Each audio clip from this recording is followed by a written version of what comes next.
Bonjour, ici Manon Leclerc, je suis sexologue, psychothérapeute, je travaille beaucoup en thérapie de couple, puis je travaille en ligne depuis 2010. J'ai le goût de vous partager un petit peu ce qui se passe dans ma pratique cette semaine, depuis la semaine passée, étant donné les circonstances que vous connaissez tous du virus. Les couples en particulier avec qui je travaille doivent s'ajuster à vivre ensemble. Ça a l'air bizarre à dire parce que des couples devraient être contents d'être ensemble, mais aujourd'hui tout le monde est tellement occupé que souvent, même quand que je leur donne des exercices à faire, du temps à être ensemble, ils ont de la difficulté à en trouver. Puis là, à cause des recommandations du gouvernement, on doit rester à la maison. Donc, c'est super important d'arriver à garder l'harmonie, puis de trouver une façon de vivre ensemble harmonieuse parce qu'on n'est pas l'habitude. En plus de la situation qui est tendue, alors ce que je vous suggère, c'est de trouver que chacun ait un coin dans la maison, dans l'appartement qui y appartient. Quand monsieur s'en va peut aviser l'autre, moi je m'en vais me ressourcer un petit peu dans mon coin. Ou si je travaille, le travail à domicile, c'est la même chose. Hein? Il y en a qui sont à la maison, qui n'ont pas besoin de travailler, puis qui n'ont pas de problème avec, ils sont payés quand même. Mais il y en a d'autres qui font du travail à domicile. Alors, ça prend une certaine tranquillité. C'est impossible de travailler si tout le monde nous parle, si on n'a pas un coin à soi. Alors, c'est important de trouver une place dans la maison, dans l'appartement, que vous l'arrangez, même si c'est temporaire, avec un rideau, avec un paravent, que quand on s'en va là, c'est notre espace, puis que les autres respectent ça. Donc, il faut organiser nos maisons, nos appartements pour vivre ensemble en ayant chacun de la place pour respirer. Sinon, ça va être la promiscuité, on va étouffer. Fait que ça, c'est la première chose.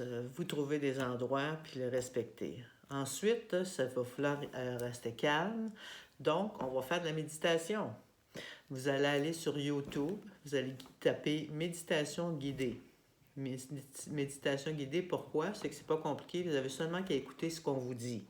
Il y a des méditations qui durent 5 minutes, il y en a qui durent 20 minutes, il y en a dans toutes les langues, il y en a avec des voix de femmes, des voix d'hommes, des accents québécois, des accents français. Il n'y a aucune raison que vous ne trouverez pas quelque chose qui vous convienne. Fait qu'on va essayer de faire ça au moins 2, 3 fois par jour. Une petite méditation pour se calmer, pour se retrouver, puis pour rester calme autant que possible. Pour les enfants, pour les petits, il y a sur YouTube, sur Internet, tapez la méditation de la petite grenouille. Excellent, les enfants embarquent facilement avec ça, ils écoutent la petite grenouille, puis ils apprennent à se relaxer, à méditer, puis c'est bon pour les parents aussi. Il y a une application qu'on peut avoir aussi, c'est le petit bambou. Vous avez toutes sortes de méditations, puis tout ça, c'est gratuit. Hein? On est chanceux dans ce temps de crise-là, on a Internet. Donc, on peut aller chercher plein de ressources, plein de moyens pour s'aider, pour se détendre. Fait que ça va être important qu'on ne cède pas, même si la situation est grave, paniquante pour certains au niveau du travail, au niveau de la promiscuité, au niveau de ne plus être capable de sortir, au niveau de ne plus voir les amis, ou aller voir les activités sociales qu'on était habitués, faire des sports.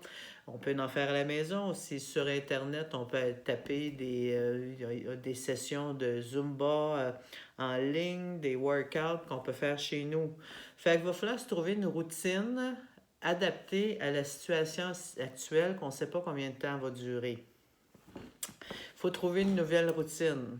Il faut trouver une façon de faire du social chez soi avec d'autres à travers Internet, à travers les réseaux sociaux, sur Facebook, organiser des groupes. Les collègues, on peut manger avec d'autres collègues en ligne, chacun chez soi, mais en partageant avec notre vidéo. Les gens seuls, là, j'ai beaucoup parlé des familles parce que c'est difficile pour les couples.